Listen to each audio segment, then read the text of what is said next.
Welcome to Eternal Rambles, where the Eternals ramble eternally. My name's Aaron. And I'm Kodig. And it's our first in a while podcast.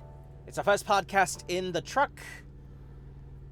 The last video, which was like, not even a video, was literally just like a little infomercial. Not what that term means, but I'm going to use it. It sounded fine audio-wise, at least when I was editing it. Nobody commented on that video, which is fair. So it should be fine. Today, we are talking Nintendo. What? Again? Yes, but different this time. Remember, Sega do what Nintendo don't. Remember, Nintendo is for pussies. Oh my.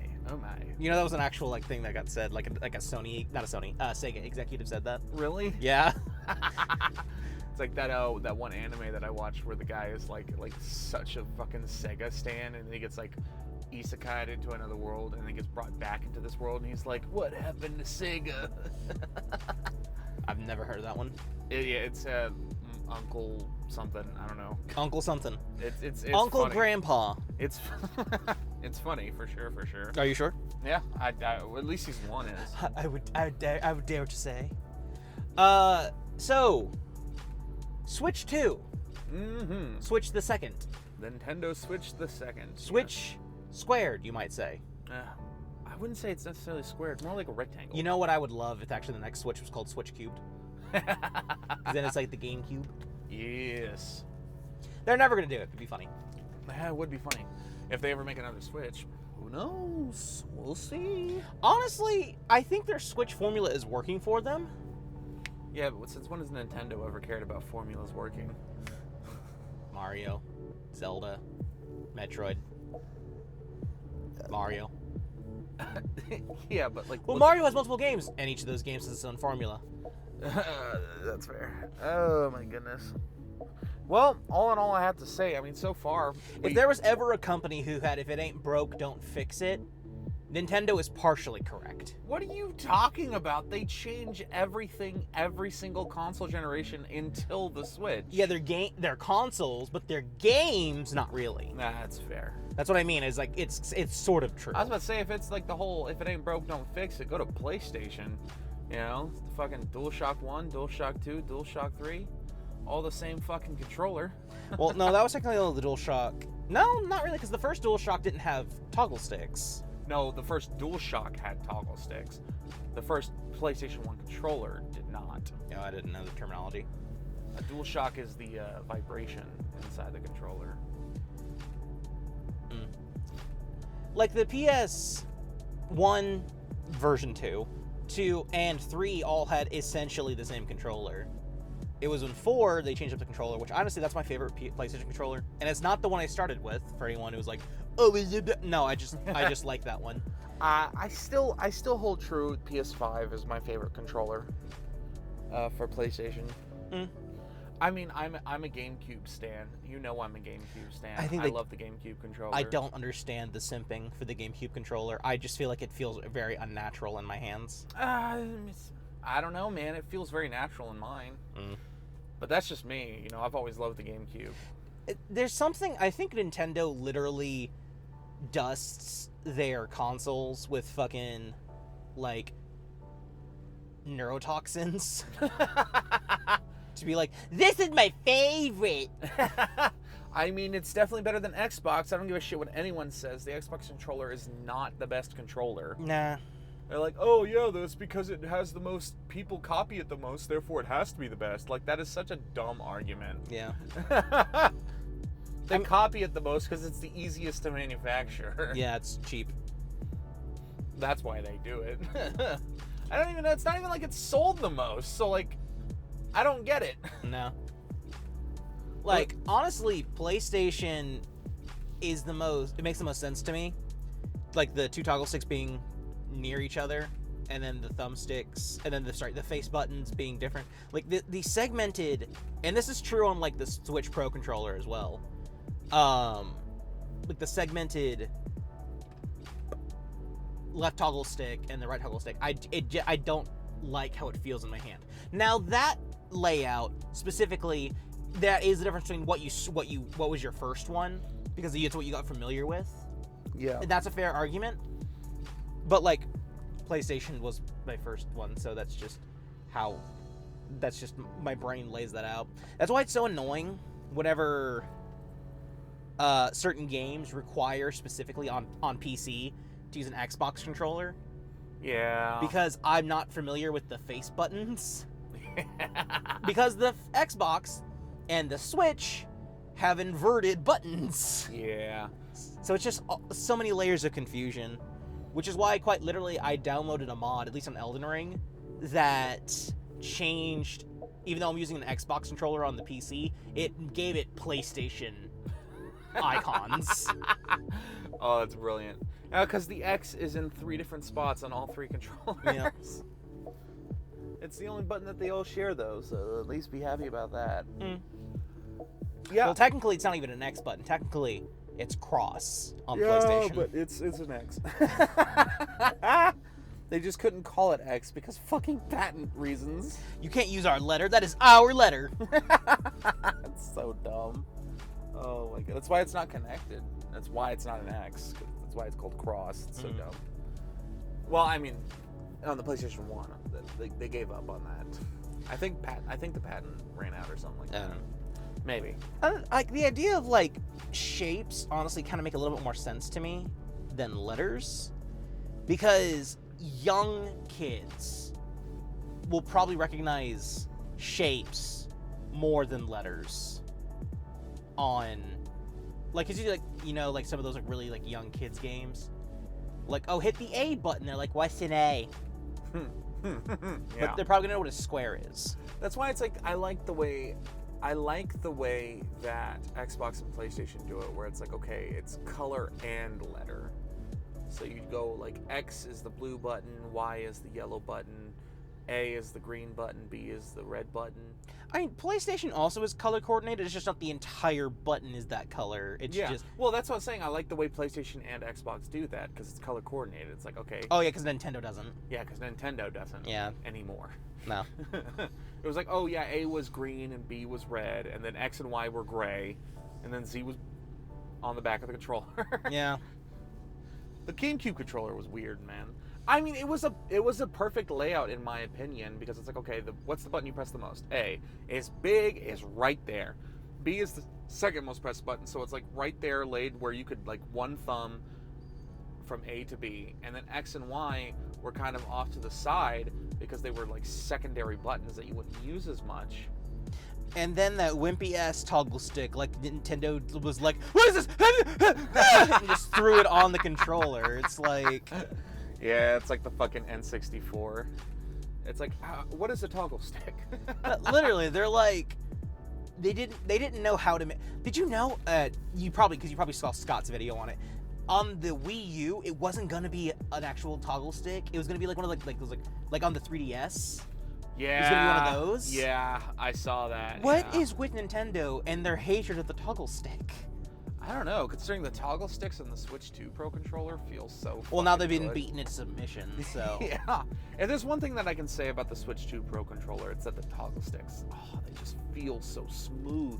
Like, I saw someone's video on this the other day, and I perfectly agree with it. Like, the Switch 2 Pro controller just feels like such an upgrade to the Switch 1 Pro controller. I wouldn't know.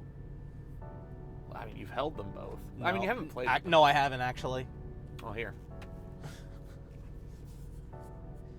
It just feels like a slightly smoother Pro 1 controller. Use the toggle sticks. They're so smooth. It's a... it's... I wouldn't call them smooth. Like, they're a lot more... Like... There's resistance on them, because they're trying to go back to the center point. Yeah. And I don't know if I like that. I do. It just feels much better in the gaming experience. Like, the matte feel of it. And I know this is more of a me thing as a collector, just being like, you know, like the feel of a controller versus, you know, the Switch 1 controller, which I think I have right over here somewhere. Oh, I put it in the box. Yeah, when we're in the truck, everything, all my gaming stuff kind of just gets... Everything is technically within reach if you're willing to spend 5 minutes digging. Exactly. Do you need a water? No. Okay. Yeah, unfortunately, that's just kind of the way it has to be set up. Mm. But I mean, it could be worse. Could be worse. Could also be a lot better. Yeah, it could be a lot better. Yeah. We could have a truck with a bathroom in it. Yeah. Yeah. I mean, at that point, it's an RV, but like. I mean, I've seen those trucks before. I've thought about getting one whenever I was looking at buying a truck, because I was like, oh, if I'm gonna be living in the truck, I want to have like a full queen size bed and a bathroom and a shower. It is really funny because those bathrooms, like the shower, like literally flows into the toilet. Yeah, has to. Yeah. Well, I mean, they have drains, but like it really does kind of need to go into the toilet. Yeah, it does, because there's just the size How much restriction. space, yeah. So you have to like stand over the toilet as you're showering. I mean, you can sit on the toilet while you're showering. Yeah, a lot of people do. Yeah. Well, not that I know from experience. No, a lot of people do. Where are you getting this I've information heard. from? I've heard. Heard. But all in all, I think, going back to the subject matter of the Switch 2, I just think, on one hand, I do think it is a better product than the Switch 1, but I struggle to say that it is worth the money that you pay for the Switch 2. I mean, to be fair, you've only really played 3 games on it. And only one of them is an actual Switch 2 game. Yeah, one of them is a Switch 2 upgrade. Or I've played 2 Switch 2 upgrades. I played the Switch 2 upgrade for Scarlet and Violet, which, by God, fixes most of the things wrong with those games. Like, the frame rate issues, non-existent. Watching Scarlet and Violet run at 60 FPS, the first time a Pokemon game's run at 60 FPS since Gen 3. Since the Game Boy. Yeah, which is insane, seeing it run at 60 FPS. It was amazing. I did my grass type only playthrough on Scarlet, and then I've been playing, obviously, as Aaron knows, I've been playing Tears of the Kingdom. And by God, I love that game. I know I've said in the past, I don't know if I said this on the podcast, but I have said in the past that I'm not a fan of Breath of the Wild due to the weapon breaking system. And I actually got into a debate with someone. I don't remember who I got into a debate with over this, but I got into a debate with someone over text about like the Breath of the Wild's like weapon system versus Tears of the Kingdom, because they're like the thing that people keep pointing out, it's like, hey, they're the same system. Wasn't it Claim? It was Klain, but it was also a streamer that I watch. I see. / friend that I have. They're a streamer friend. They stream, but we're also friends. They are a girl. They are a friend. They are not my girlfriend. Well, they are a dude. So. No, but like it was a streamer friend. Well, it's a guy. So. But my main issue comes into play with this, right? So Breath of the Wild, weapons break super fast, and this is not just me. Everyone, even people that like the game, admit that weapons break way too freaking fast in that game. And the way that Tears of the Kingdom fixes that, it's like, yes, the durability is the same, but I can turn a basic ass stick into a fucking 52 attack power weapon. Yeah, it still has the same durability as a stick, but my main problem was never the fact that they broke super fast. My problem was the fact that the good weapons would break super fast, and then I would not have any good weapons. So the fact that I can turn anything into a good weapon kind of mitigates the whole weapon breaking system for me. Honestly, it was never an issue for me, the weapons breaking system in Breath of the Wild, simply because the game from the very beginning was teaching you to be efficient. And because of the weapon breaking system, it forced you to get familiar with the strengths and weaknesses of each of the weapon types in the game. And also, once you start really exploring the map and you start getting fast travel points and you start like marking things on your own map, because you can market your map with the different symbols telling you where things are, if you familiarize yourself with where the spawn location of the good items are, honestly, it's not really that hard to fill up your inventory with incredible weapons and then just, oh, one broke, I know where I can get a replacement part for it. It's really about knowledge in Breath of the Wild than it is about like, oh, I have all the best equipment in the game. It's about knowing where things are, What's the best approach against this enemy? How do I deal with these guys smart? It was less about being able to go and like charge against all of Ganon's enemies, which honestly, that feeling of oppression and that Link is weak and that he needs to be smart and that this is actually like, oh, the apocalypse happened, you're just living through it. That entire feeling is very strong in Breath of the Wild, and the weapon breaking system really adds to that, which is why I've never had an issue with it. I get what you're saying, but as you've said a billion times in the past, story is less important than gameplay, and the weapon durability system, in my opinion, hinders the gameplay in Breath of the Wild. Regardless of any sort of lore or story aspects to it, or how it makes you feel, in my opinion, it hinders the gameplay. And Tears of the Kingdom fixes that because it allows me to play in a guerrilla tactics type way, and it makes you be like, okay, well, I have these weapons for like using the scepters, for example. It's like I always keep one of each scepter equipped for any kind of enemy, like the jellies, for example. I don't remember the choo-choos. The choo-choos. It's like, okay, if you hit a choo-choo with the opposite element, it insta kills them. The same with the guys that run around on the air. If you hit them with the element that is the opposite of them, it kills them in one shot. I don't use the staffs, honestly. I have enough element fruits in Tears of the Kingdom that, like, I literally have over 100 of all of them. So I never... The only staves I have, and one of them I've never even used, is the Thunder one, because if you strike normal enemies with a Thunder weapon, they will get stunned and drop their weapon. And then the fire weapon, which is honestly, it's not even using a scepter. I attached a flaming Lysol horn to something, and now when I swing it, it does fire, and that's just so I can burn away leaves and make fires to stay at. That's what I use the ruby scepter for, is I use it to just make fires and burn leaves. Yeah, but the ruby scepter, though, the problem with that is you can't really whack enemies with it. Yeah, you can.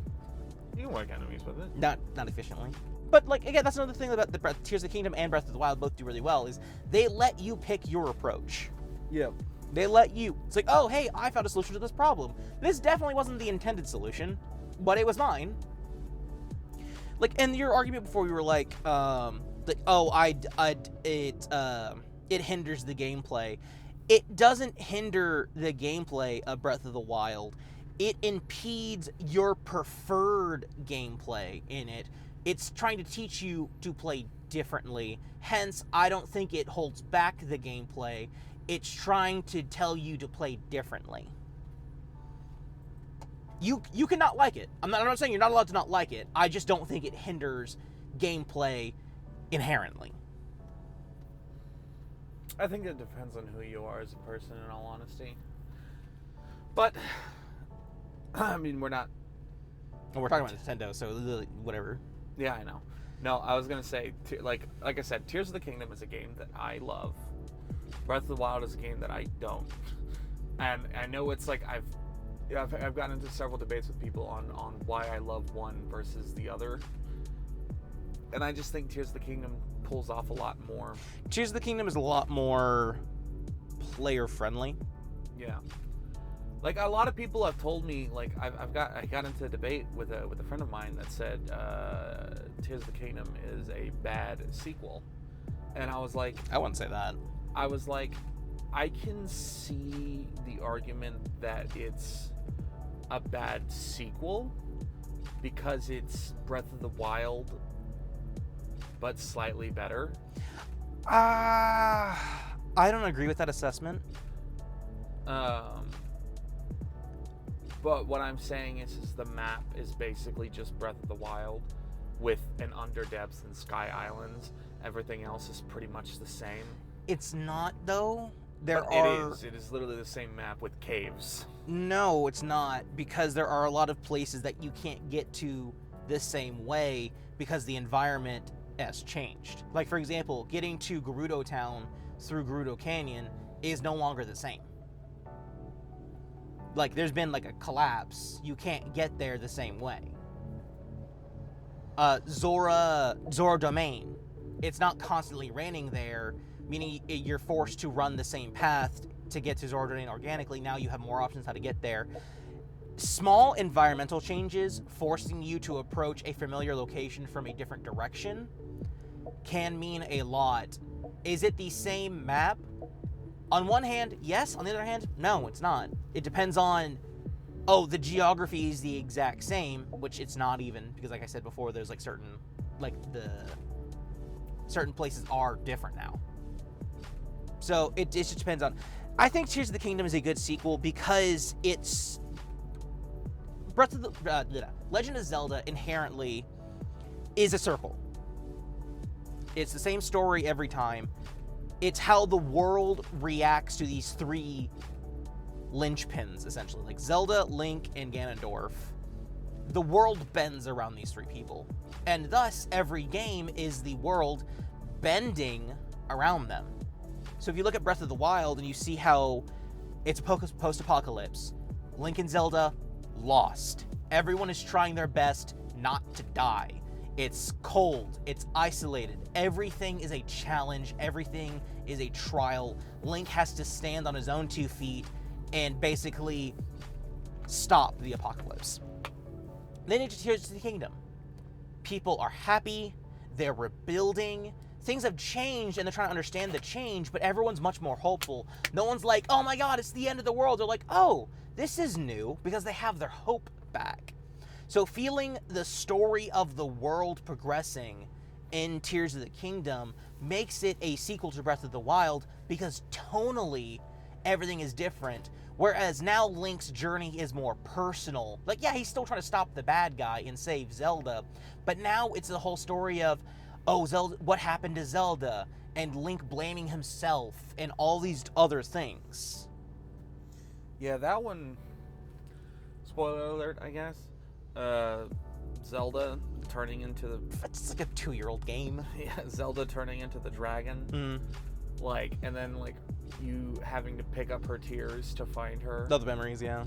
And then seeing her cry that one last tear. Like, holy shit. Mm. Now, Kodak has not beaten the game yet as of recording, so he doesn't know what happens at the end. I know what happened, even though I haven't beaten it yet. I just know what happens.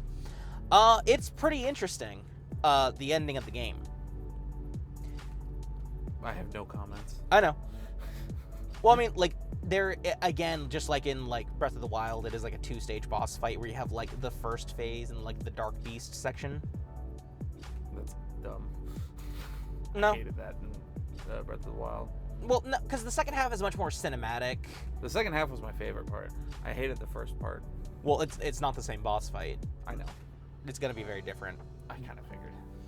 But, like, there's so much resonance there, and I would go into more detail if not for spoilers, but I can't say that...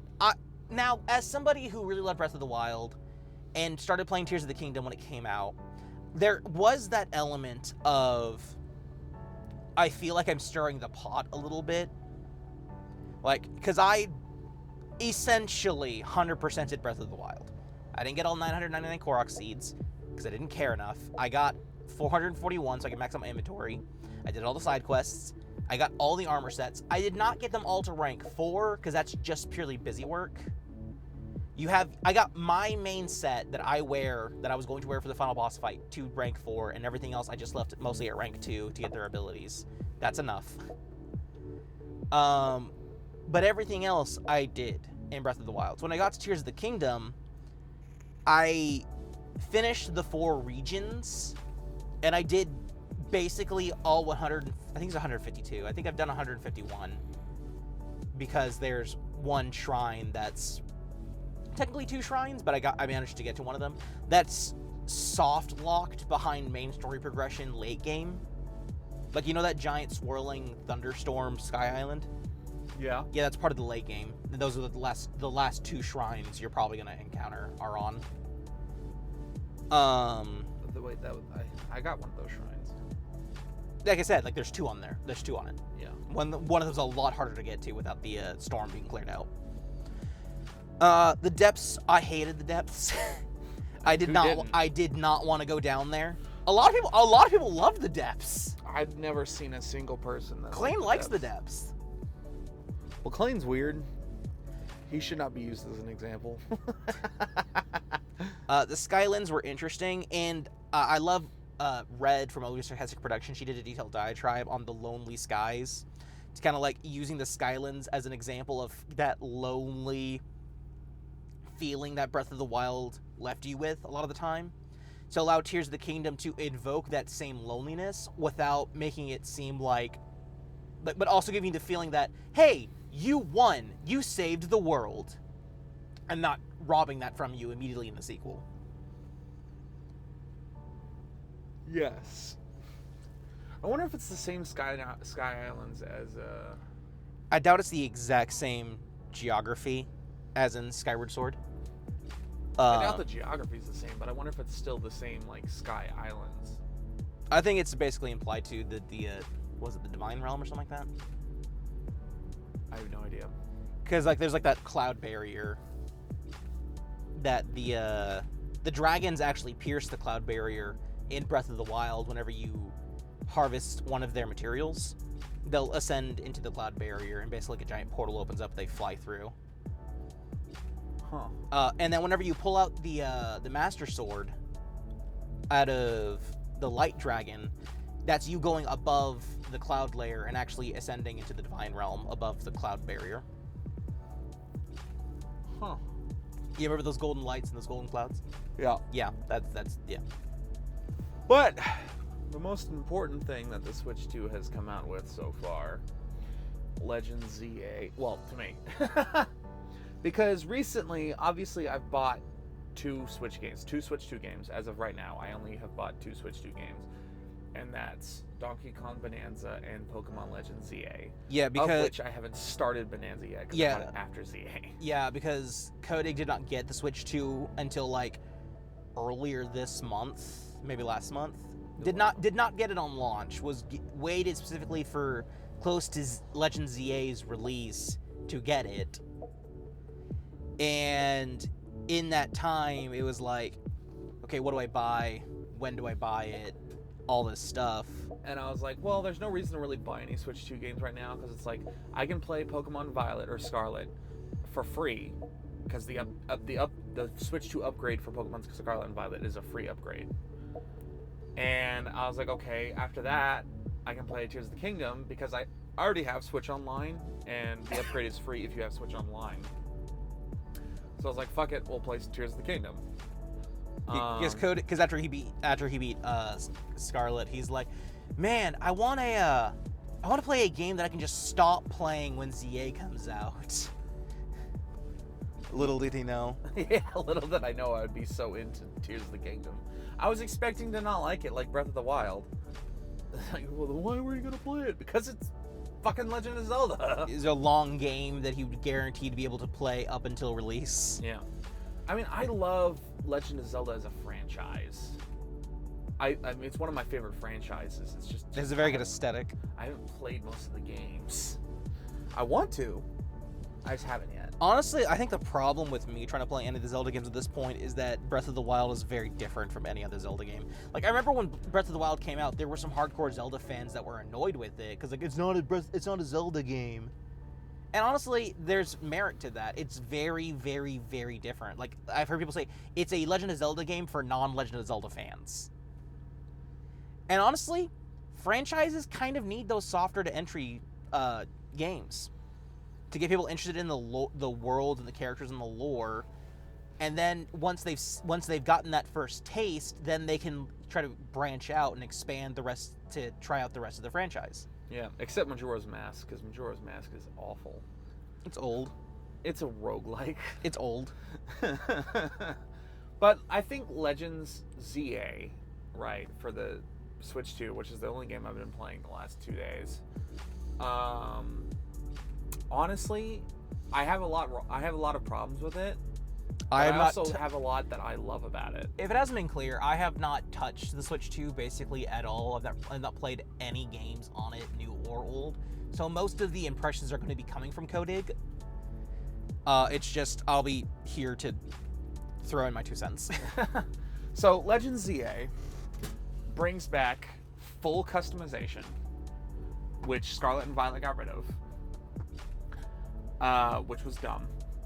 Probably the single dumbest decision Scarlet and Violet made, in my opinion. I'm super happy. I spent so much money and time customizing my character. They brought, obviously, big news of the day, comeback of Mega Evolutions. And when it came time to build my team, I was like, all right, well, I want to have a team full of Mega Evolutions, right? So I was like, okay, but I want to kind of like play favor to newer Megas. So I was like, okay, well, obviously I'm going with Meganium because I'm a grass boys for life, you know, grass types always. Well, not always, but most of the time. And then I was like, okay, well, where do I go from here, right? I knew I wanted Delphox because Mega Delphox looked really cool. And then that whole bullshit came out, like, all right, you got to play ranked. I mean, Delphox was also just your favorite Kalos starter, too. Oh, absolutely. Delphox is my favorite Kalos starter. But this is the single dumbest decision that they've made for Legends ZA. Like, bar none, I don't think anybody would argue with me. Making the Kalos starters, Mega Stones, require online ranked battles. I know why they did it. Doesn't make it a good decision. Oh, what do you think? Because of the seasons, so you had to come back and play ZA later, keep playing it to get those Mega Stones. But that's what I don't understand. It's not like they're making any money off playtime. They're trying to keep people playing and talking. Remember, like, when in Scarlet and Violet came out, and there was, like, the Charizard raids that came out? And, like, oh, Azumarill is, like, the best person, yada, yada. They were trying to keep the community live and active and talking online post-release, because, honestly, this is true fact for Pokemon games. They come out, you got, like, 3 or 4 weeks of, like, real big hype where everyone's, like, still, like, playing and getting the game, and they finish it, and then Yeah. disappears. Yeah, I can see that. Because that is the thing, is like when the So Delphox... that's why they did it. Doesn't make it a good decision. Why couldn't they release the Delphox site first, though? I know why they did. Because Greninja's fucking Greninja. See, it's the funny double-edged sword, though. Greninja is the most favorite, so they released it first. But if they really wanted to keep people's retention, they should have released it last. I agree. Then I could have got my Delphox site first. Well, no, just to piss everyone off, make it Chespin first. Because nobody chooses Chespin. I mean, no offense if Chespin is your favorite Kalos starter, but, like, he definitely has the smallest following online. Well, that's my biggest problem. I feel like Chespin is adorable. Quilladin and Chestnut suck. I hate all of Froakies line. Yeah. Ignore the fact that I'm using Mega Greninja in my team. It's so weird that, well, you were prioritizing new starters. Yeah. And Plus, you were Gyarados. using Mega Gyarados. I was using Mega Gyarados pretty much the entire playthrough until now, and I was like, well, I have the Greninja. I it's might as water well use dark. It. Yeah, I might as well use it. I'm a fire guy. Every generation except for 2, I picked the fire starter. And unfortunately, What were those 2? Unfortunately, they happened to pick the fire starter that I did not pick. Oh yeah, Gen 5. I picked Samurott in Gen 5 because I did not like Emboar. And then I picked Greninja because I did not like Delphox. Oh.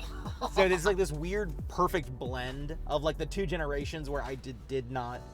There was and to be clear, it was not, oh, I don't like the fire starter, but I love the what? No, it was like I don't really like any of these. This is just the least bad one. So I've never picked the grass starter, even though there are generations that I love the grass starter, Gen 3 and 4, great examples.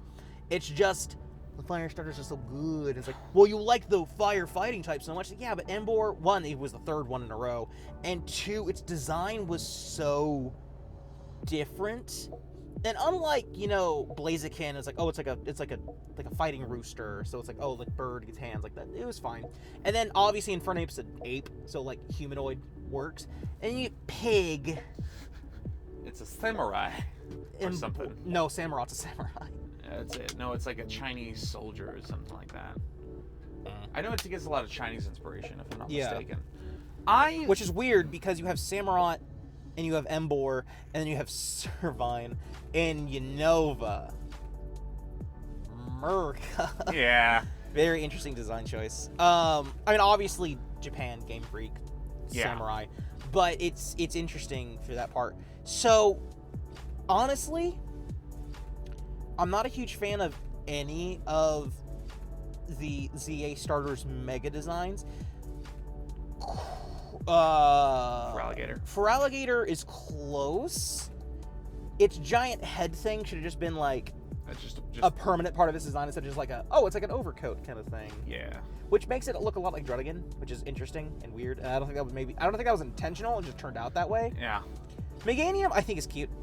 Yeah, I love Meganium. I think the flower scarf is cute. Yeah. I know that Kodak originally was like, oh, that's lame, but like. And then I saw it when I saw it in movement, I was like, oh, this is just cute. And then Embor again, I actually like. I've grown on Mega Embor. I'm just not digging the chili. It's just not my preference. And Cody keeps asking me, "What's your team gonna be? What's your team gonna be? What's your team gonna be?" He's like, "I don't know." I'll ask you again. Yeah, what's your team gonna be? I don't know. Well, do you have any? Well, based on things that I've said and things that you've seen between release and now. Remember, I only watched like 20 minutes of M&J TV's playthrough of the first part, so I have basically zero information about the game writ large. Okay, but like based on like designs and Pokemon that you know are going to be in it, is there any Pokemon that like you might be leaning towards? I mean, there are Pokemon that I do love and have a preference for, but there are also Pokemon that I've used a lot across a lot of playthroughs. Yeah. And you know me, I always try to play new Pokemon when new generations. Of course, this isn't a new generation. Yeah. But it's still the element of, like, for example, you have Garchomp on your team because, like, there's that part of your mind where it's like, oh, Zygarde. So having, like, the same typing. And, like, for my most recent playthrough of Sun, like, more recent, it was my only one, but I played it recently, I had Garchomp on my team because of just how I ended up with the type coverage and everything working out. I was like, oh, Garchomp works, and he's really good. I use Garchomp a lot. I use a lot of dragons, actually. Like, Garchomp and Salamence the most. I actually wanted to use Goodra, but I needed a ground type. Mm-hmm. I use Gardevoir a lot, just because it's a very reliable team member. I like using Frostlass, but also the problem with me with ZA is both Frostlass and Chandelure are both ghost types, both have new megas, and both evolve with a Duskstone. No. Oh, the Frostlass is Dawnstone. Frostlass is Dawnstone? Yeah, it's Dawnstone. I'm thinking Mismagius with the Duskstone. You're thinking Mismagius? Yeah. Which I do like Mismagius too. And plus, you get Duststones and Dawnstones like every 10 minutes in Legends ZA, dude. So it's like, do I just ignore the starters? I mean, if you want, but like, I mean, I'm the one who committed. I'm the one who committed verifiable heresy. My first playthrough of Soul Silver, which was my first time playing Generation 2. I boxed my starter once I hit Kanto. I replaced Typhlosion with Houndoom. Because honestly, Gen 2, while the starters are fine, they don't really be like, oh, I'm going to use these guys for the entire playthrough. Because again, they're monotyped. Yeah. Now, obviously, their megas make them no longer monotyped in case of Feraligatr and Meganium. Again, why Feraligatr, Meganium, and Embor? Well, they couldn't use Cool Lava. Well, because they had just in Arceus gave him a new Typhlosion. Form. Yeah, Typhlosion. But why the other two though? Yeah, why two from Generation 2 and then one? They should have. It should have just been Chikorita, Tepig, and then another water type that people like. Which, I guess there's an element of like which one, because like obviously anything after is like way more recent. Well, maybe... and obviously Kalos has its own starters which are in the game, so the only options really would have been. I mean, everyone was theorizing it was going to be Empoleon. It was going to be the water type because of France, Empoleon, and it would have made sense. I wouldn't mind Piplup. Yeah, you can get like a Mega Empoleon. It could have changed up its design a little bit. Made it not ass. I think its design is fine. I don't. I think it's fine. Well, I mean, it is interesting that Legends ZA is the first game where you can naturally in-game, without doing any sort of trades, get your Fire, Water, Grass trio core, all starters, without any kind of trading, because you get your starter, the ZA, you the get Kalos, and the all Kanto. of the Kalos starters. You can get all of the Kalos starters from missions early game, and then you get a gift Kalos starter. You just said. I meant Kanto. There you go. You get a gift Kanto starter. It's funny how Kanto and Kalos have 3 letters sharing all in the exact same location. Yeah. No, it's not. No, it's not. The O is in a different spot. Yeah. But the K and A are. But my thing was, is like whenever I was picking the Kanto starter, I was like, okay, I'm not gonna use any of these. Like, I want to, but like, I'm not. Like, I know for a fact I'm using Delphox, so that's not Charizard. I already picked Meganium, so I can't use Venusaur. And Blastoise is mono-typed, so why would I use it? I thought about it, but then I was like, eh. Why did they make Blastoise monotype? It was probably Why? the worst decision they could have made. They should have made it like Water Ice or something. No, there's too many Water Ice types in the generation. Yeah. I mean, Like, they didn't have Steel types yet. They didn't have Dark types. Still would have been. Well, they could have made Mega Blastoise Water Steel. They could have. Because it's got Steel Cannon. If they were going to make Blastoise a secondary type in Generation 1, It would have been Ice type. would have been, shouldn't have been. Because it is a tortoise. I would have probably Rock type. I could see that. Yeah. Because he's a tortoise, they go on land. So like Caracosta. Yes, but like before Gen 5. Yeah.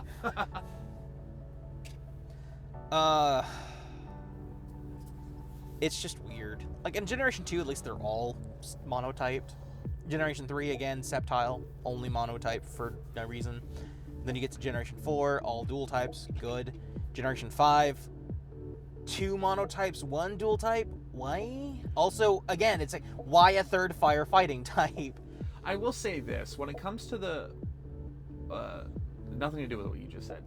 I mean, they've stopped doing it after that point. Like Generation 6 and onward, they've all been dual typed or monotyped. Gen 8. Oh. Dual type or monotype. I was like, Gen 8. Yeah, no, they've all been one or the other. Yeah. They've not been like. Yeah, I hate it when they do that. Yeah, it's just weird. It just inherently makes certain starters worse. Yes. I will say this. Even though I still think that it's absolutely ridiculous that they have to enter ranked battles to get the Mega Stones for the Kalos starters, it's not that hard to get to rank K. It really isn't. Now, for me, it probably was a lot easier for me to get to rank K from what I was going off of, because I placed first and second in almost every single match. First or second in almost every single match that I played in. I only got one match where I placed less than second. You playing against real people or AI? Real people. Yeah. So I placed first or second in almost every match that I played in.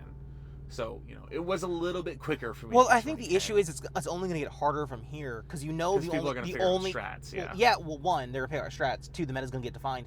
3, the only people who are going to be playing ZA when Season 2 releases are people trying to get the Delphox site. And they're going to be the hardcore people. Exactly. Right now, you have a bunch of casuals playing the game.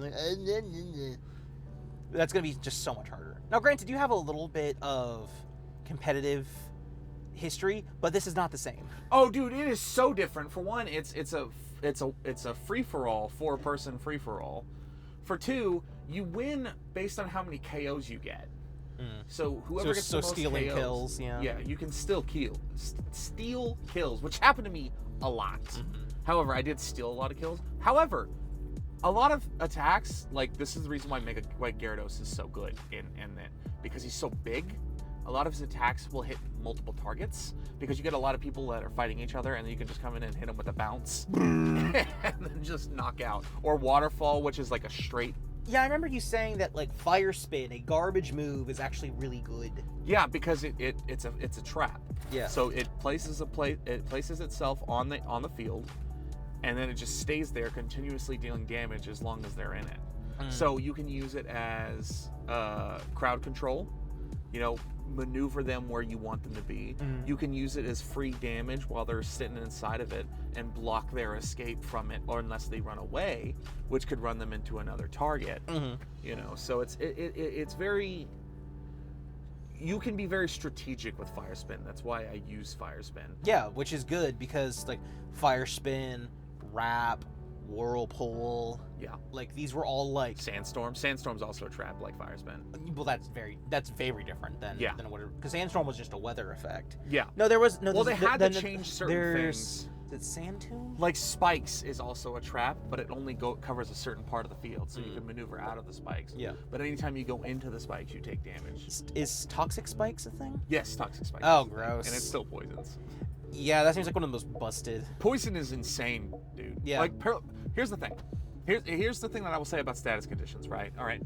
Poison fucking sucks. It is the worst.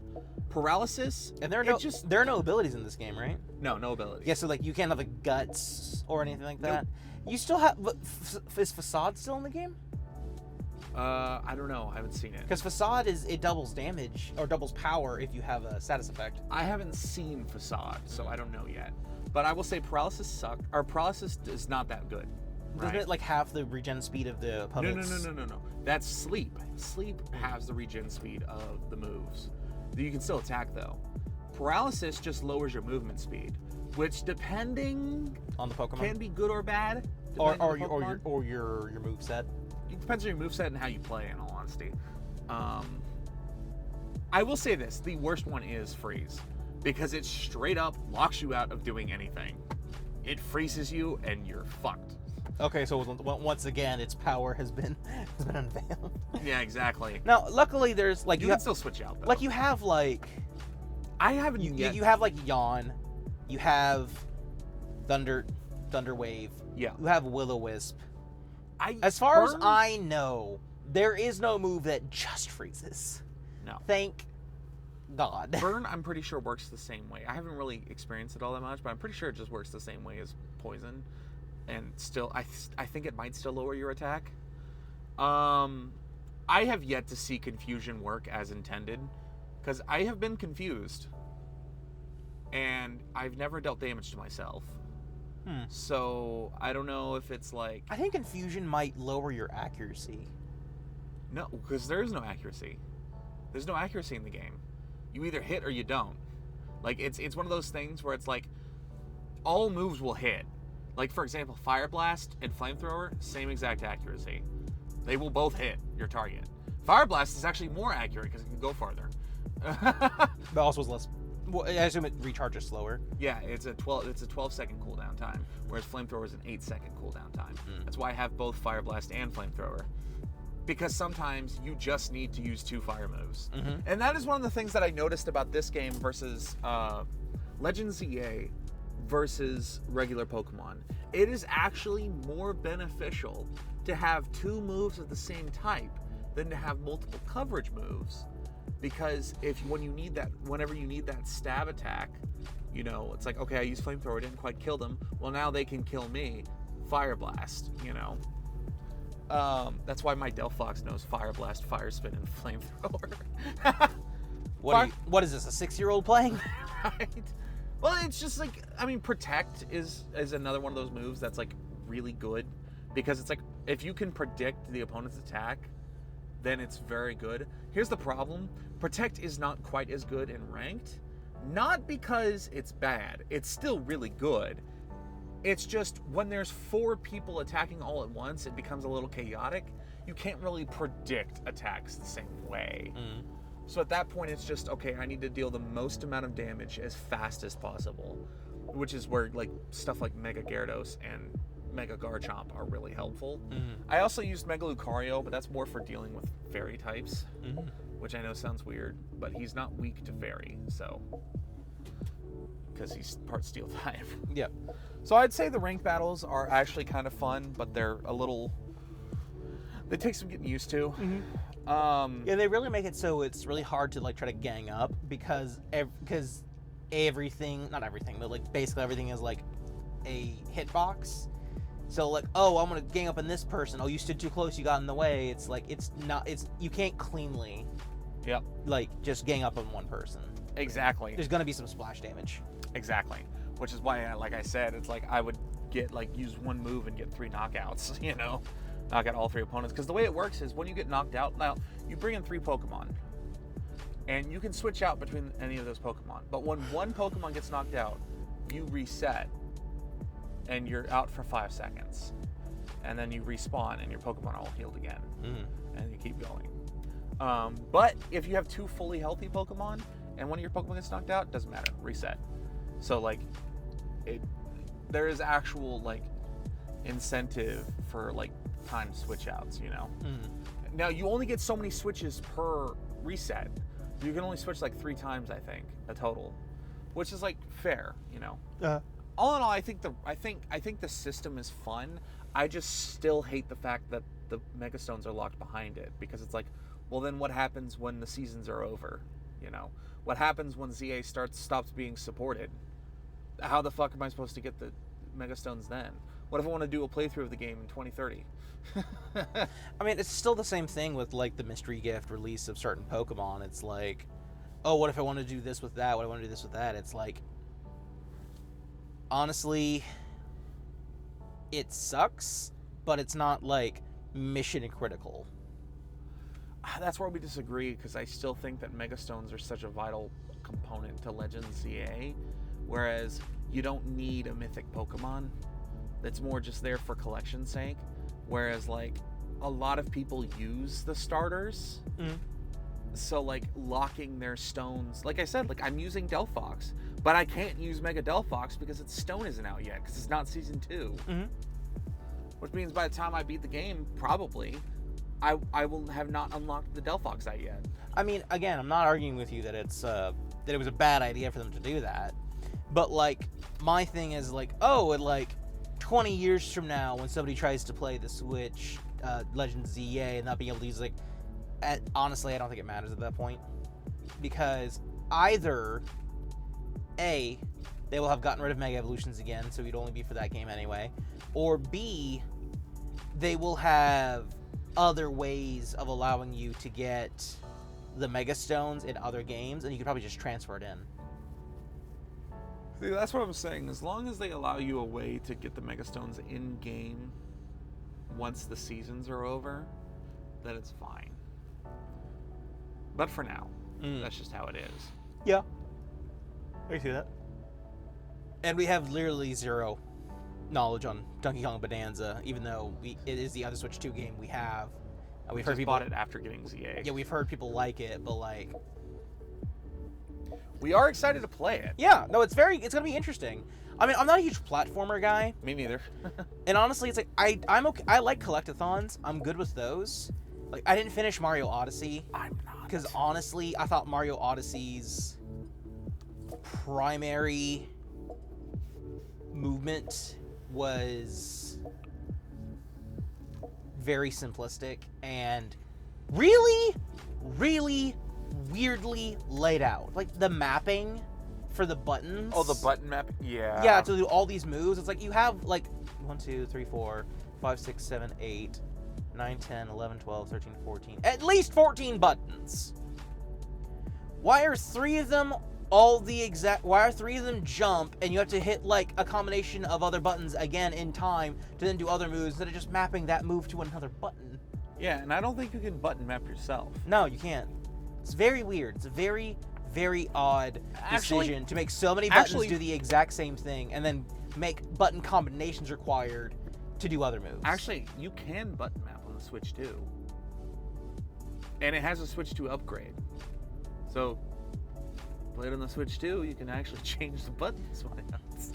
It's dumb that it required that, but, you know. I mean, if for a game that launched on the Switch 1. If that actually works. Well, I mean, I have the Pro Controller, which has, like, little buttons underneath. Well, yes, but... Which I do use these. I know a lot of people are like, oh, these are pointless. I use these. I've never mapped anything to those. I have B and A, and I hit B to run, and I just hold the controller like this, one-handed, so I can just hit B to run. And then I hit A to confirm stuff whenever I'm holding a controller like this, which I know I could just do this, but, like... The only time I ever, like, customize, like, additional buttons for shortcuts is only on PC with mouse. I almost never do it. I just did it this one time, and it's actually been quite useful. I just feel like I'm gonna hit those buttons on underneath the controller, just holding the controller. Probably, but as long as you don't button them to something stupid, then it's like button them to pause. Like that wouldn't be smart.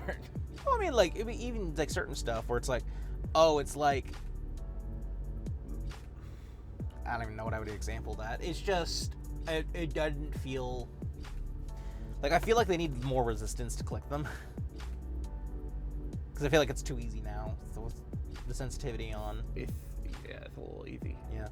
But to be fair, I'm not talking about Switch 2 controller because Yeah. I've not really played it. I'm talking about the, what are they called? Pro-Cons, or whatever the hell they're called on the Switch 1 that I'm using. Those non-Joy-Con Switch. Oh, yeah, the ones with like the I think they're called joypads. Yeah. Like they had those buttons underneath as well, and I don't think mine does. yeah, it does. They do? They do. Oh. Fine. I haven't played the Switch 1 in a while. And I'm not going to. No, I'm just kidding. I'm not going back. Well, for certain games, like, there's no reason. Like, if I can play Mario Odyssey at 60 FPS on the Switch 2 with higher resolution, why wouldn't I? The only reason why I would play it on the OLED is because the OLED has an OLED screen and the Switch 2 doesn't. I mean, I'm one of those guys that, like, can't tell the difference between HD and 4K. I can. So, honestly... But the problem is the TV doesn't push out, like, full 4K. So it's like, like, when you see a full 4K TV, it's very obvious the difference between that and this. Well, the problem with 4K now, it's like you have to have a monitor and a wire and a processor that can all do full fucking HD 4K 420 blaze it. Yeah. So it's like everyone's pushing their glasses like, that's not real 4K. It's like, well, then what does it matter? If I have to jump through this many hoops to make it 0.5% better quality, who cares? Yeah. I was just saying, like, if you already have it at better quality and it's literally free, there's no reason not to. Now, frame rate is actually more of an argument, where it's like 30 versus 60. I don't care that much as long as it's stable. Yeah, but you can clearly tell the difference. You can tell the difference. You can, but like a stable 30 to me is just as good as a stable 60. The problem comes when it starts like switching. Dipping to like 4 FPS, like Scarlet Pilot, which I never ran into that problem. Mm-hmm. Like people were like, "Oh, look at how glitchy the games are." I'm like, I've never experienced any of those major Mondo glitches I've seen on the line. Now, that's not to say they don't exist. Yeah. But I will also say that I'm sure it was definitely over. Well, I'm going to assume some of those people found a way to replicate those glitches and were doing it intentionally. Yeah. Now, like, for example, there's one glitch, not on the Switch at all, obviously, but like Spider-Man 2, like the cube glitch. Yeah.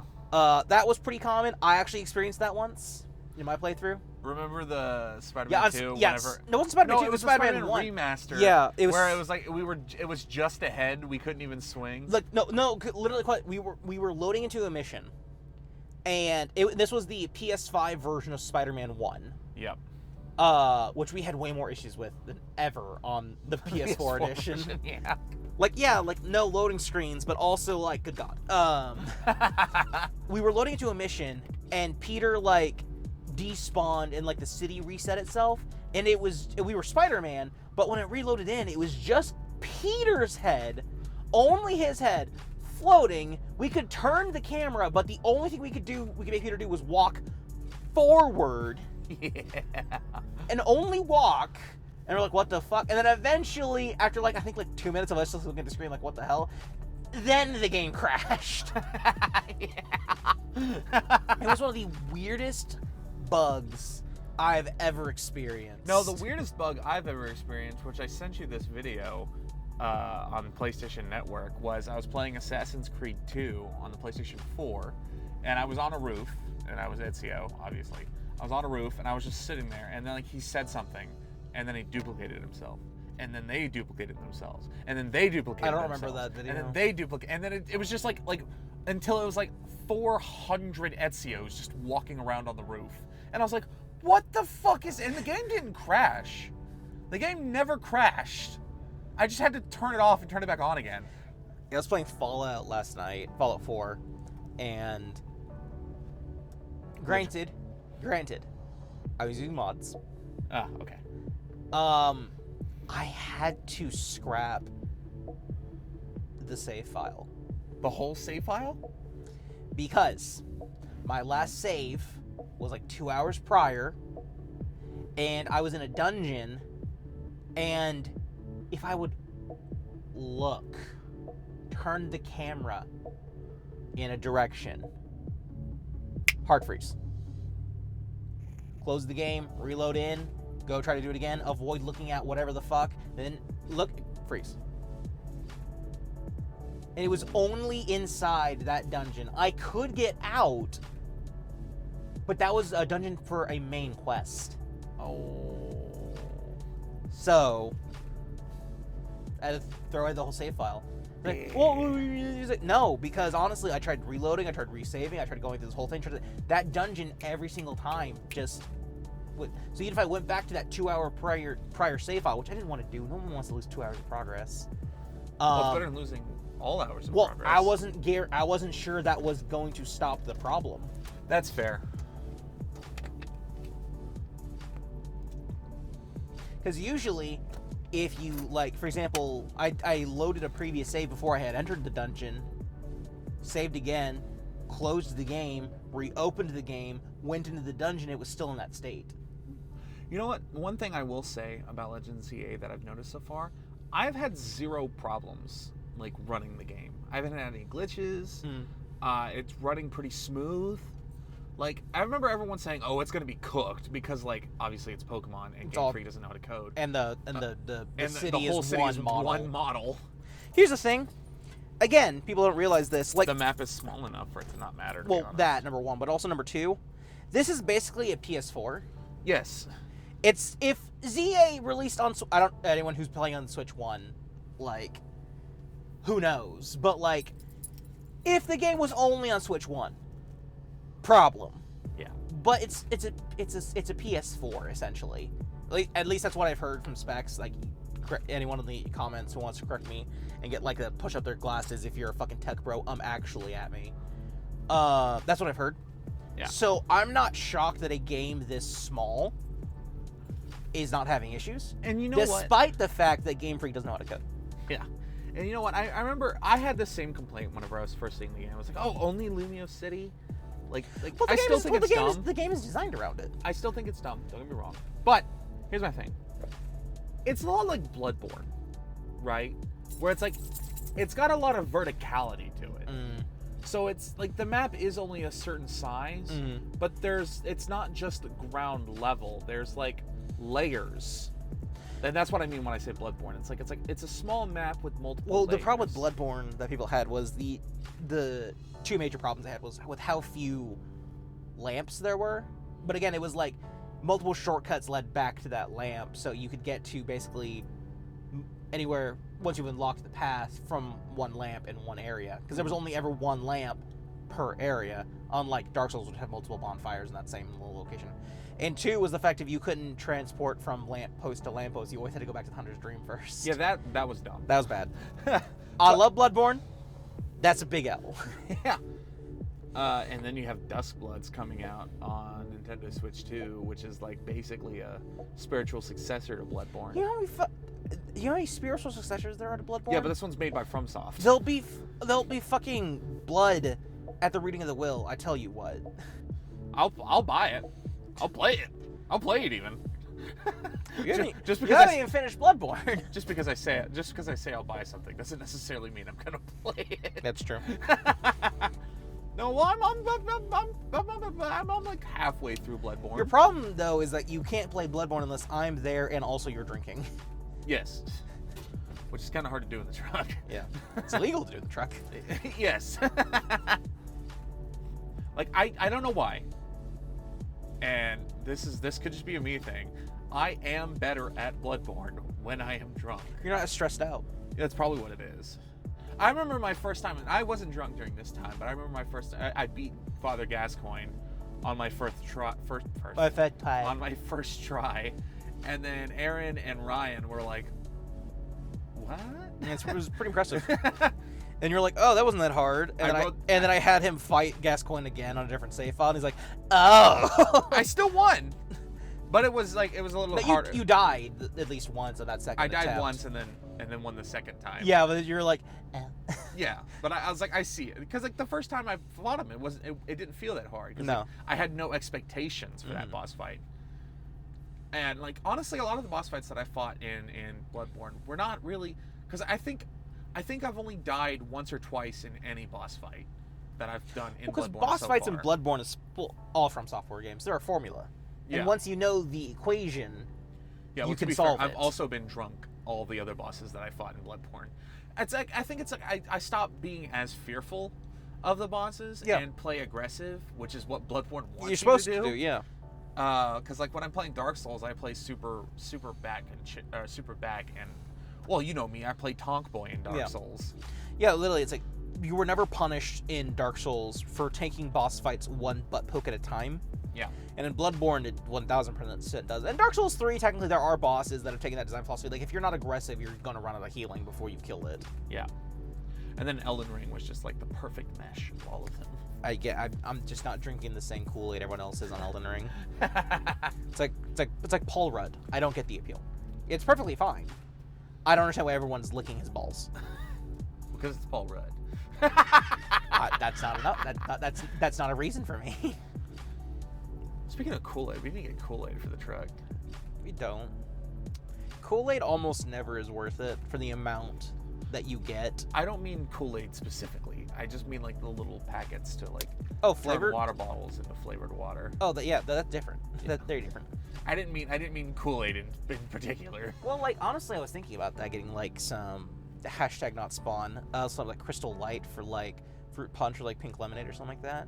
Pink lemonade. I was thinking about just buying those from Walmart. Well, like there's also like you can get like Element or like Propel, which are like more like hydration. Not that we really need to like worry about hydrating too much. I mean, we're sitting in the truck all day. Like water is probably enough. We're not really losing that many electrolytes. Yeah, it's just taste. Yeah. I need some flavor. You know, I want to get those air ups.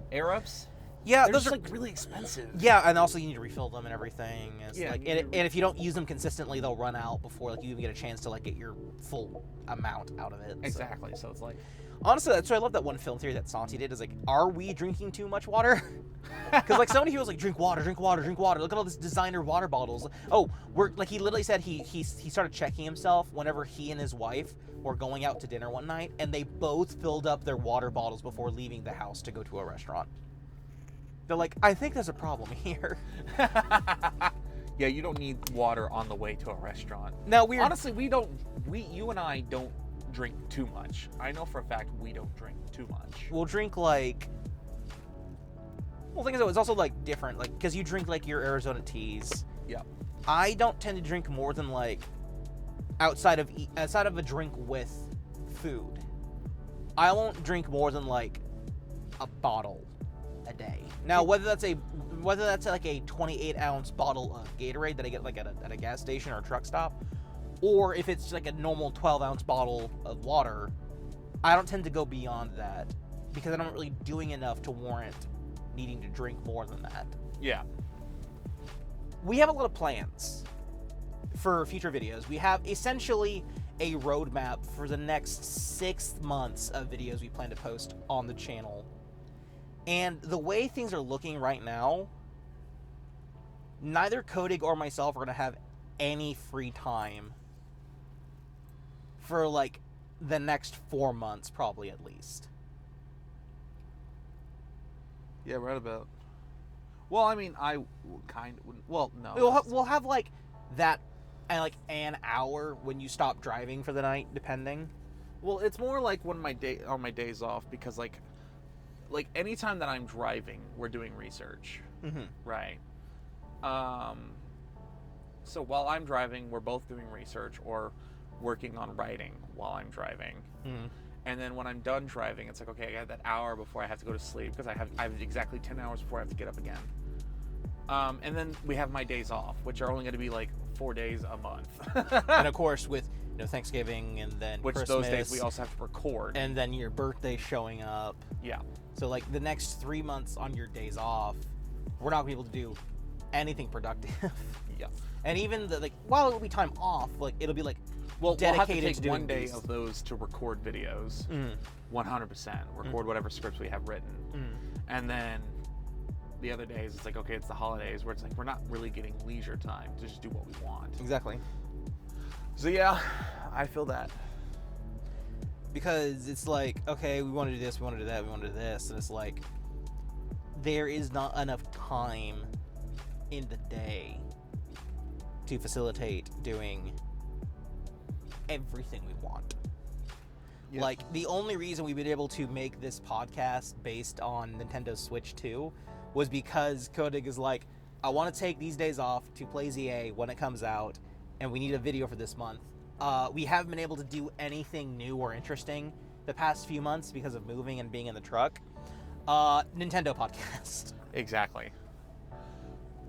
Which, I mean, it's good that we talked about it while it's still kind of fresh, especially ZA. Well, even again, like, the problem with this podcast is I haven't had any time with the Switch 2.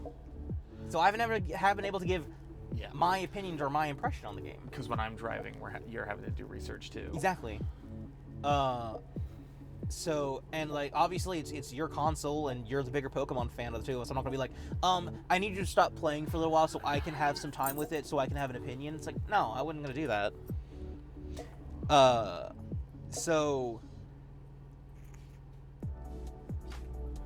the podcasts we try to make, I mean, some of them we've been kind of scraping the bottom of the barrel on a few of them, and I'll admit that readily. We just did not have deep enough concepts. But trying to do new things with the channel in our current state will be very hard. Yeah, because like we already have our current roadmap, and then once that roadmap's done, that's where it's like, okay, What do we do from here? what do we do from here? Because we have obviously the rank videos like we do with the Scooby-Doo. But the problem with that comes into research, and researching those is a lot harder. the research we've been doing recently has been easier because it's stuff we're already familiar with. We're just refreshing ourselves. Yeah, exactly. But for the other research we're doing for other videos, that's like, we need to actually be paying attention to this. It can't just be on the background while Kodik drives, because he's not going to get like the actual experience out of it. Exactly. So, like, there might, like, the current roadmap we have for the channel, we might not even be able to actually do all of it because of that time restraint. Yeah. I mean, we will for sure, like, the three big ones, we will for sure be able to do those. Yeah. We're still being vague because, again, I still have that hatred of being like, oh yeah, this is what we're gonna do, this is gonna release then, and then it doesn't happen. I always feel bad about that, about getting people's hopes up about something and then not being able to deliver on it, which is why I prefer just to be vague until it's like, no, this is actually happening. Yeah. But we do have three big videos that are gonna happen. It's just not. We it's don't a matter know of when. When. Yeah. Well, there's a plan. Well, actually, we have 4 big videos. Well, we have the groundwork laid down for 12 different videos. It's just when we're actually gonna be able to make those videos, because we will have the reference material for all of them.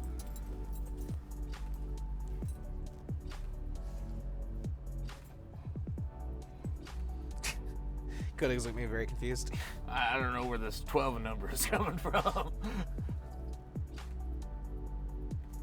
Shows, movies, games, anime.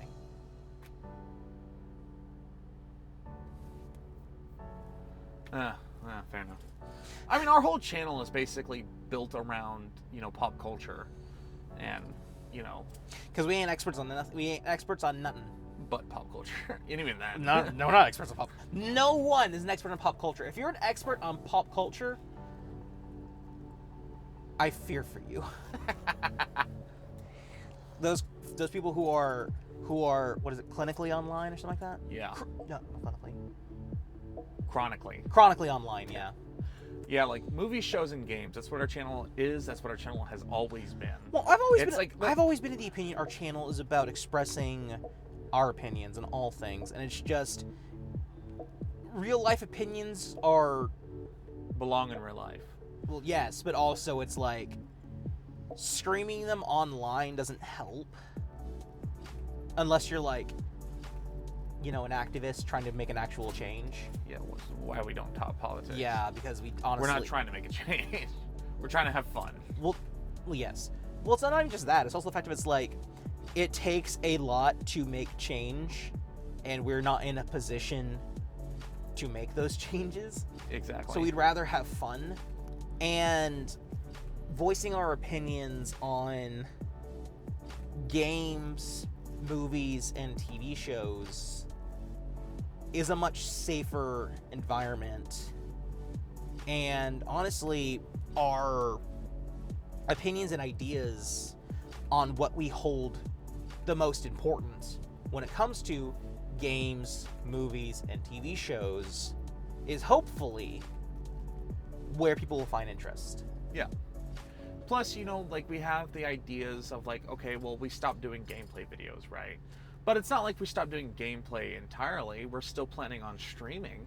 But in the end, like, trying to stream in the truck, though, while it is possible, it's a lot less difficult than you make it out to be. Well, that's not about it's the shaking of the truck, stable internet connections. I'll give you that one. Nominee. Yeah. Audio quality. There's so many factors, yeah. Hurdles to. Can you stream? Yes.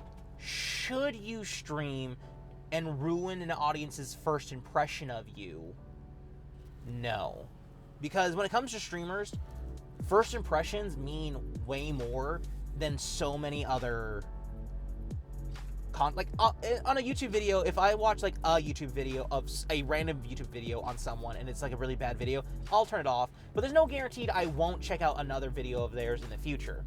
But if it's specifically streamers, yeah, and you check out their stream, because not only is streaming a commitment, watching a streamer is a commitment. Because it's not like YouTubers where it's like, oh, they release like one 20-minute video once a week if you're like, you know, like Food Theory or something like that.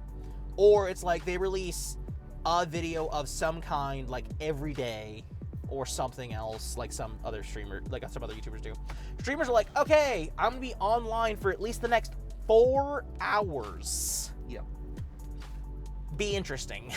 Yep. And while I feel like potentially you and I have the charisma as a duo, yeah. I was about to say duet.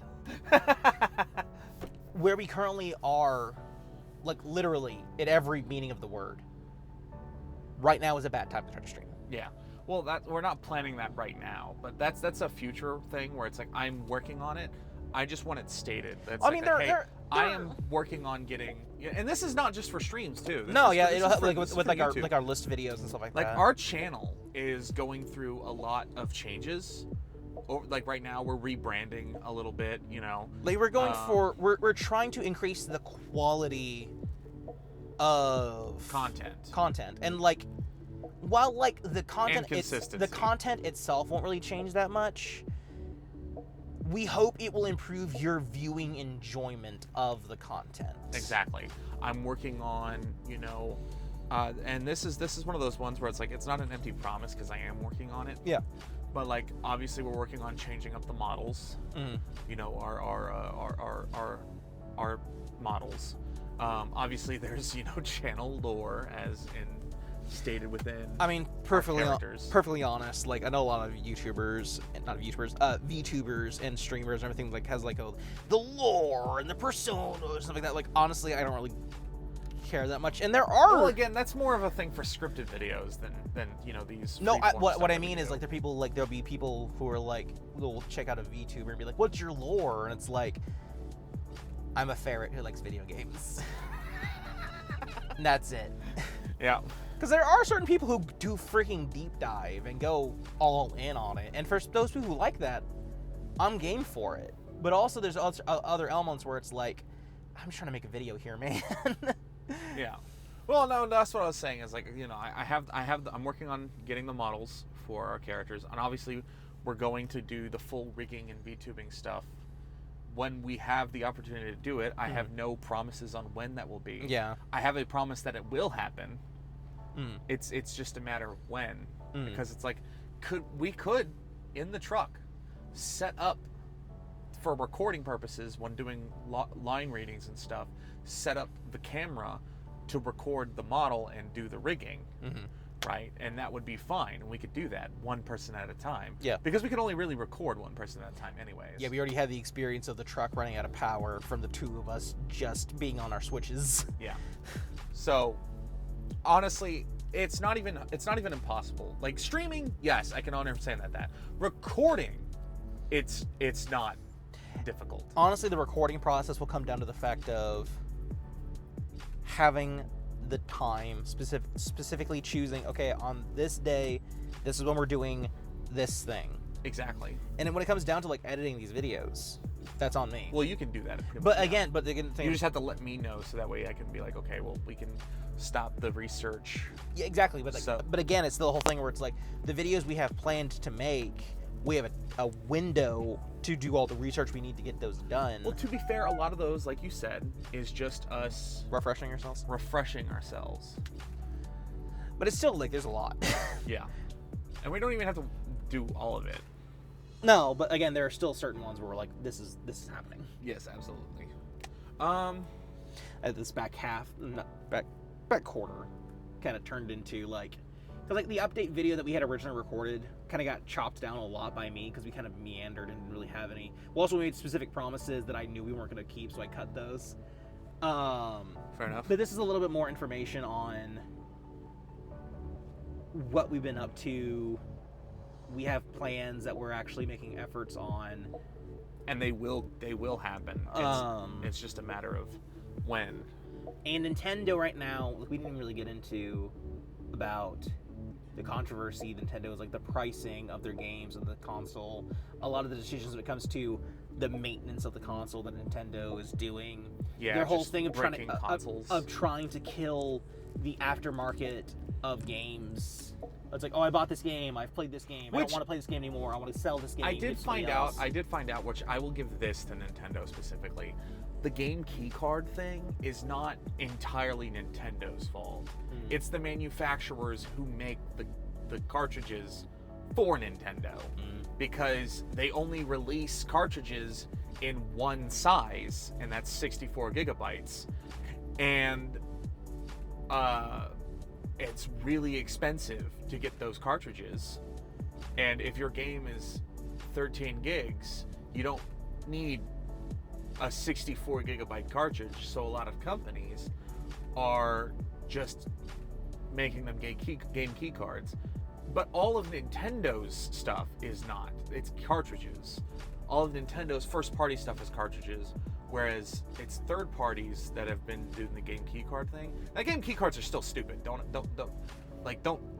get me wrong. They're still dumb. And it's entirely that company's fault. Now they have made talks about like they're working on 32 gigs, I think like 10 gigs, and then like 120 gigs or something like that for like bigger games. Like for example, there is still a few games out there that are like we're gonna go through and actually use the cartridges, like Yooka Replay and others like Cyberpunk. Cyberpunk is actually using a full game cartridge, not a game key card. So that way you can actually because like game key cards kind of have that like benefit of like, okay, you can sell a game key card and it will work, like giving it to another person, even though it just gives you a license to play that game, and it just downloads it off the internet. But like if you don't have the game key card, you can't play the game. So it's like, but you can buy and sell and use to trade games. But like whenever you're someone like me that's a collector, that's useless. I just need the extra space, please. Yeah, because honestly, another thing that cartridges have, and this has always been true, their startup time is so much lower than CDs. Now, CDs have always and will always have more storage space on them, but cartridges are able to just start up. Yep. She hasn't been outside today. Well, whose fault is that? I just realized that. I was Wow. like, why is she? Made sure to let yourself go to the bathroom before we started recording, but not your dog. I forgot. I think that's a good place to call it for today. Obviously, we got a lot of information on where the channel's at. Is it? Oh, by the where way, it's going. Us being in the truck does not preclude Klain or other people from being on our videos. It's just won't be like, hey, can you come over and record a video? Like, it'll probably like dedicated planning. Which, to be fair, we do have at least 2 videos planned with a tertiary individual. Yeah, I'm not gonna make any statements on who, because You know. But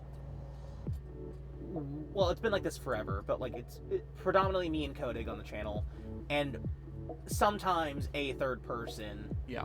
Joining us. It's just who that is and how often it will occur. Which I might as well state, we are rebranding the channel. We're changing the banner and we're gonna be changing the banner and the profile pic and the main the the image that you're so used to for the podcast is gonna be changing to where it's just me and Aaron plus tertiary member, because Ryan isn't gonna be a part of the channel at all for at least the next 2 years. Well, if we can get a video where if we can get a video with him on it, it'd Yeah, be great. But he's just no longer a main member of the channel, so Yeah. we're gonna rebrand around that. And that's not anything against Ryan. No, it's we didn't just- have a falling out with him or anything like that. It's not like he's become problematic or anything. Yeah, we still talk to him. He's just like too busy to be part of videos. and just not in we're not near him anymore. So. Exactly. So anyone coming into the video in the future be like, who the fuck is this Ryan guy? Yeah, so anyone that we record with, and I apologize for this, we have no control over this, their audio quality is going to be different from ours, and we're going to do everything we can to make everyone's audio sound pleasant. Exactly. But It's just we won't be able to, if something sounds different, they ain't nothing to do about that one, fam. until next time, guys, I have been Kodig. I've been Aaron. Bye. Bye-bye.